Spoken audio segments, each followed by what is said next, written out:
May napatay na po kayo? Nakulong ako. Murder. Tuwing maamoy mo yung amoy dugo, parang kapatid ko yung napatay. Pagpunto kong gano'n, nag-ricochet yung bala, doon tumama, doon napatay. Lumuhod ang papa ko sa tatay mo napatay.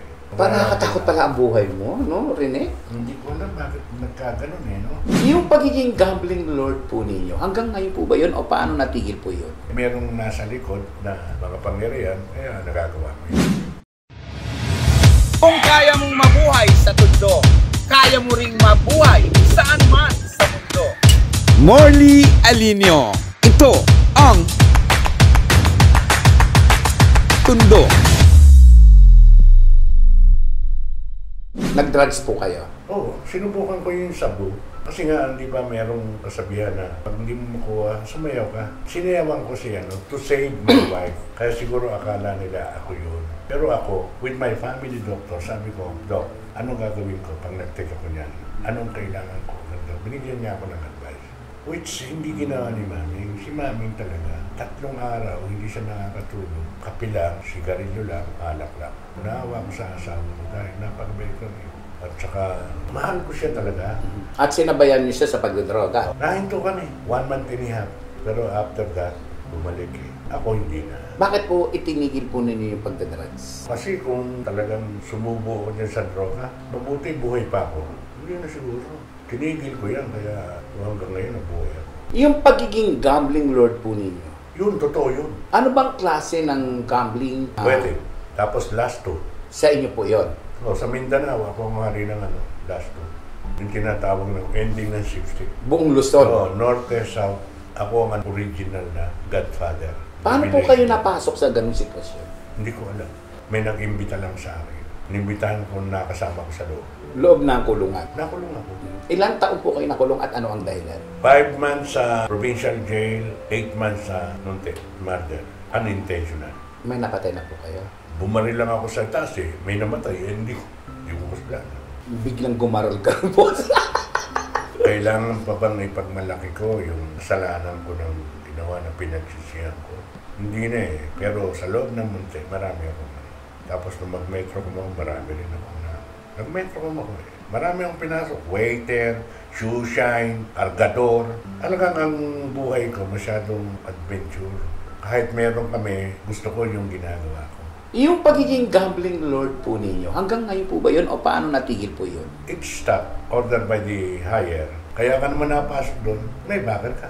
Merong nasa likod na mga pangyarihan, kaya nagagawa mo yan. Pero kung wala, takot din naman ako, may takot din naman ako sa Diyos. Tapos nung pong nagkaroon po kayo na disgrasya ng isang tao na naging dahilan ng pagkakakulong po ninyo, paano nyo po siya nakaya? Paano po kayo nakamove on? Multo yun. Tuwing maamoy mo yung amoy dugo, tuwing mabigla kang babangon. Kasi parang kapatid ko yung napatay. Isang plato kinakainan namin, natutulog sa bahay, natutulog ako sa kanila. So talagang hindi ko sinasadya talaga dahil baril niya yung buto. Inagaw ko lang dahil makakabaril siya. Bilang isang kaibigan, kinuha ko yun. Nagpaputok na lang ako para magtakbuhan yung mga gang. Eh pati siya humabol. Pagputok kong gano'n, nag-ricochet yung bala, doon tumama, doon napatay. Hindi sinasadya. Hindi talaga. Paano mo napagsisihan? Yung ganyung sitwasyon na halos kapatid mo, kasama mo kumakain, gano'ng kasakit para sa'yo? Masakit. Doon pa lang sa provincial jail. Gusto ko na rin sana ako na. Lalo na nung sinisisi ka ng mga magulang. Yung napakasakit kasi para kang magkapatid. Alam ng magulang. Kulang na lang. Baka sabihin mag-boyfriend kami o ano, pero lead guitarist ko yan. So just to protect him, ako pang nakaan. Ilang taong kayo sa Munti? 8 months or? 8 months lang kasi pinatawad ako eh. Lumuhod ang papa ko sa tatay mo napatay. May kinabukasan pa anak mo. Yung anak mo, tanggapin natin wala na. At alam mo naman hindi gagawin ng anak mo yan. Ikaw lumugar, tatay ka rin, tatay rin ako. Na-array ko yun, 80,000. 1967. So hindi ka pa nagsisimula ka pa lang sana mag-artista noon? Nag-artista na ako. Extra. Hindi ka pa isang Rene Imperial na talagang hindi pa. Boy Rene, arahan pa ako. Puro kami boy grupo. Kasi gusto noon, puro mga gang. So nabuta mo yung mga asong salongga na yan? Ay, hindi. Nauna na sila, pero ako, bata pa ako, taga-bit-bit ako ng mga kutsilyo ng mga gang. Kasi nagtitinda akong sigarilyo. Magtitinda rin ako ng sigarilyo, ha? Yung case noon, nandun yung mga kutsilyo. Ako tagahawak. Parang nakakatakot pala ang buhay mo, no, Rene? Hindi ko alam bakit mo nagkaganon eh, no? Siguro nga, yun yung plano sa akin. At nagbago ang lahat. Nabago yun. At the age of 16, binago pa ako ni Lord eh. Akala ko wala na at the age of 16, di ba? Magbabago ka pa kaya. Hindi naman ako nagbago, pero binago ako ni Lord. Maraming pinagdaanan, nakapatay, nagkaroon ng anak sa iba't ibang babae, naging gambling lord, nagdroga. Halos lahat ay nagawa na ng isang Rene Imperial. Pero sa isang iglap lang, biglang nagbago ang lahat. Ang isang marumi, ang isang makasalanan, ngayon nakatayo at nanangindigan. Isang bagong Rene Imperial ang kaharap natin ngayon. Sir, paano nangyari yung pagiging pagkakapatay ninyo, yung pagiging gambling lord ninyo, yung pagdodroga ninyo, na bagong lahat? Siguro, mula sa kadiliman, wala ka na makita ang dilim. Subukan mo ipikit ang mata mo. Subukan mo morning, may nakikita ka pa pag nakapikit ang mata mo. Wala. Pagka wala, blinded ka, bulag ka. Sino nasa isip mo? Subukan mo magdamag, nakapikit ka. Wala namang isip mo, magdamag, wala kang diwa. Pero pag-gising mo, may liwanag. Sino maalala? At yung gusto kong itanong sa inyo, noong ikaw ay nakapikit, noong ikaw ay bulag, noong ikaw ay kakapa-kapa sa dilim at walang liwanag, pag biglang nagliwanag, sino po ang unang pumasok sa inyo? Sino ang nag-akay sa iyo? Panginoon Diyos, si Jesus, siya ang tanging tagapagligtas. Siya yung naalala mong bigla na malaking imahe sa harapan ko nung nagbaril ako sa sarili. Ayaw pumutok. Ang pumutok, siya nakita ng laki. Paano kayo nabago? Binago ako ni Lord. Tinanggalan niya ako ng bisyo lahat. Noong araw, ang sigarilyo ko, pwede kong pagpalit yung asawa ko sa sigarilyo. Bawalan mo na ako ng lahat ng bagay, wag lang sigarilyo. Yung alak, bawalan mo ako kung wala. Pero kung meron, hindi pwede. Kahit occasionally, iinom at iinom ako. Ang sugal, kabit na yan. Pag nakakita ako ng sugal, alam ko na ang gagawin ko kung paano kunin yung pera ng iba. Mali yun eh. Kasi kahit na hindi mo sila dayain, pero alam mo ang gagawin mo para kunin yung pag-aari ng iba is mali. Pangapat, pambababae. Nirequest ko yan. Una, nirequest ko nga kay Mama Mary sa Baclaran. Sabi ko, Mama Mary, ayoko na po. After na mawala yung asawa ko, ayoko na po. Kasi mo yung desire sa buhay ko. Gusto ko na lang po enjoy sa mga anak ko.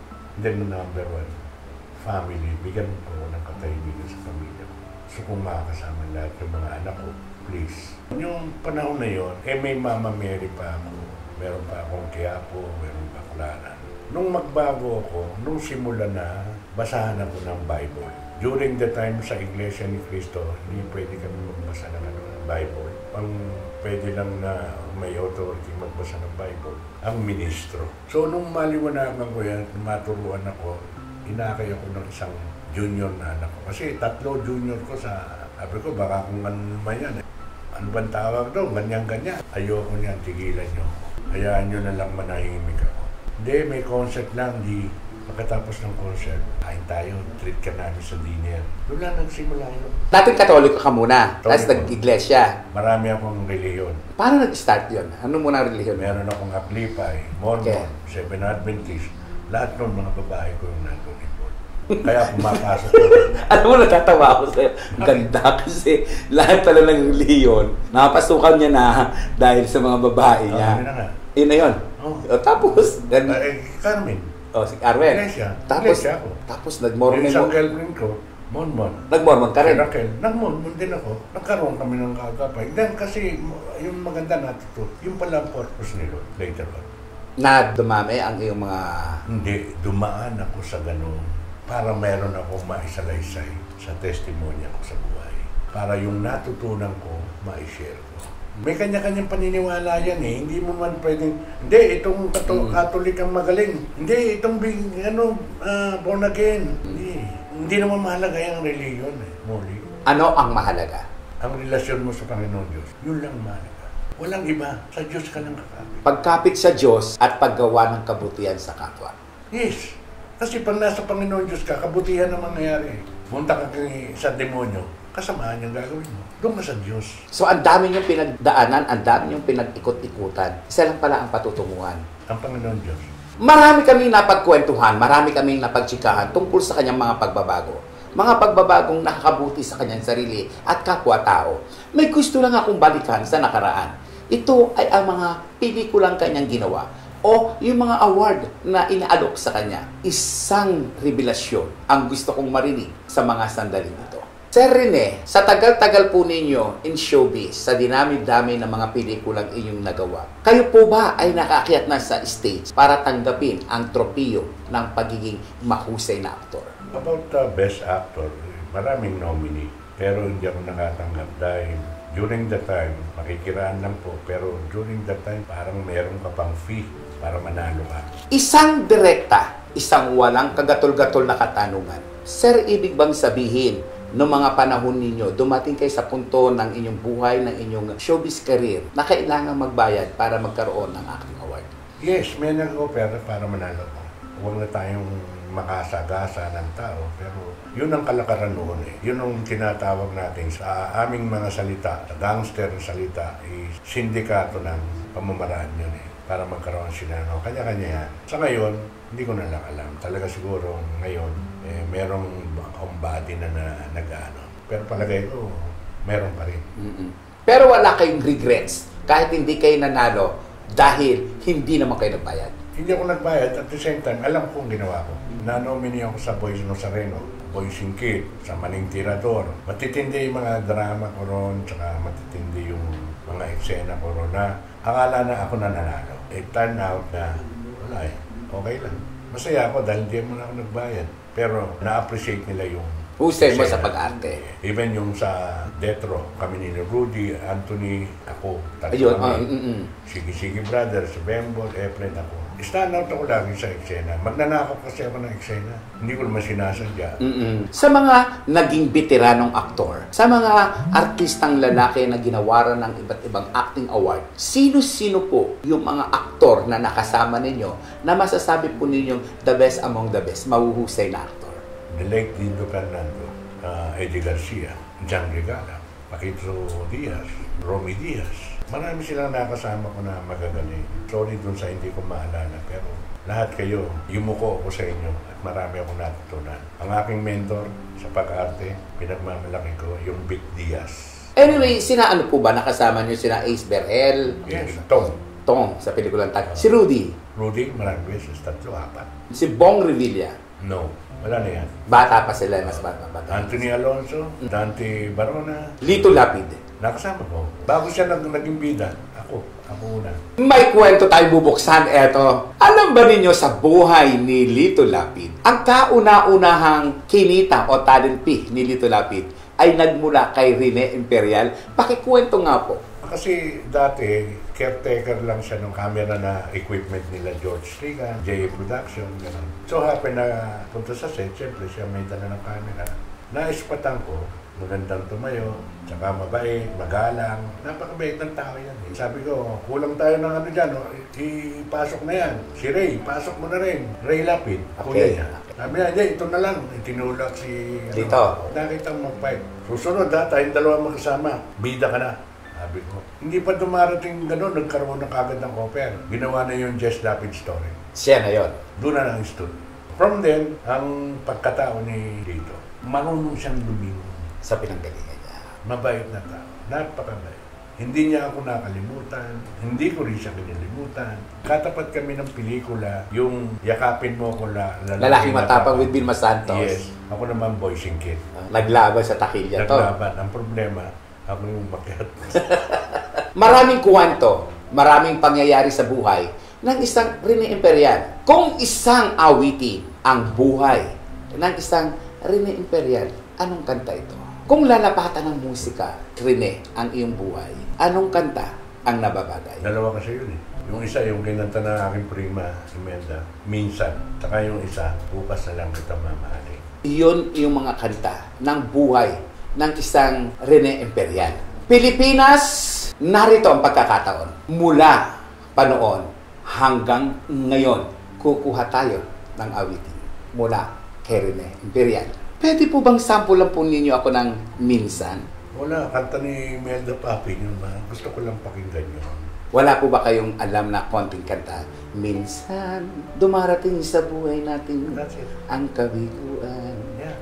Kayo nga po? Sige nga po. Hindi ko kaya. Hindi maganda boses ko eh. Hindi ko kaya kantahin yun. Minsan. Yeah. Sabayan niyo pa ako. Minsan, Dumarating Sa buhay mo mo ang kabiguan. O yun. Minsan, Parang ayoko nang kumanta.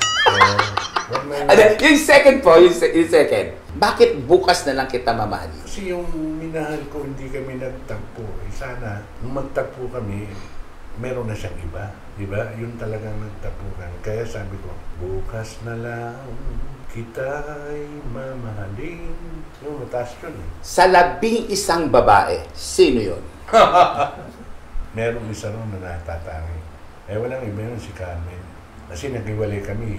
Hindi naman dapat eh. May binuo kaming kastilyo. Bubuo kami ng mga anak. Baka umabot pa ng 8 yung anak ko eh. 4 na lang. Tapos biglang gumuho. Lahat ng pangarap ko. Hindi niyo pa naririnig yung mga kung paano ko ginawa ang pagmamahal ko kay Carmen eh. Mag-almusal kami sa Singapore, Hong Kong. Tapos balik. Pagka may anniversary namin, nando kami sa gitna ng yacht, sakay kami ng yacht. Ang catering namin, Hyatt Regency, meron ng bibili. Kaya ginawa ko yung ninong, the local godfather. Sobrang pagmamahal pala na ibinigay niyo kay Carmen. No, grabe, sobra. Hindi siya ang labat parasite o kaya minahal o ano, hindi. Natutunan ko siyang mahalin.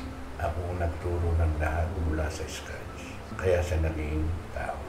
Naging maayos ang kanyang. Kasi kulang din naman ang edukasyon niya. So, ako nagpuno. Pinag-aral na siya. Not exactly. Ayaw niyang tumaas kong garal eh. Ang nangyari sa kanya, yung experience ko, na ituro ko sa kanya. Mula sa pagluluto, mula sa negosyo, mula sa paghawak ng pera, sa lahat na. Kailangan mong bahay na mansyon, binigyan kita. 13 kwarto. Kailangan mo yung may swimming pool, centralized na music, centralized na aircon, puro carpeted dyan, puro may bathtub, ang garahe mo, pang 8 sasakyan. Dami, ha? Yes. 1,000 plus square meter, pero edge to edge. Kanto. Binigay ko sa kanya yun. Paano kayo naghiwalay? Bakit anong dahilan? Siguro meron na ron yung professional jealousy. Ang tawag nga sa akin ng mga tao ng ninong. Sa kanya ninang. Pero sa akin lahat sumusunod. Tapos ako puro all for my children. Parang nabibihan siya. Parang yun ang feeling niya. Nag-self-pity siya. Hindi niyo ba ginawa ng paraan para magkabalikan, magkaayos? Ginawa ko. Marami. O ano nangyari? Natakot. Karoon siya ng fear sa akin. Nananakit po ba kayo? Hindi. Minsan na. Nung umiyak yung third son ko, na nagre-reklamo, nagugutom ako, Daddy. What? Nagugutom ka? Ang pera nandiyan sa inyo. Ba't ka magugutom? Kapabayan? Because of the drugs. Naging pabayari. Oo. Naging pabaya siya, nagbili mo pa ng masampal ko. Ano yan eh? Tomboyish yun eh. Lumaban sa akin. Sabi ko, wag. Nung lumaban, nasa kaliko. And then, pinakawalan ko.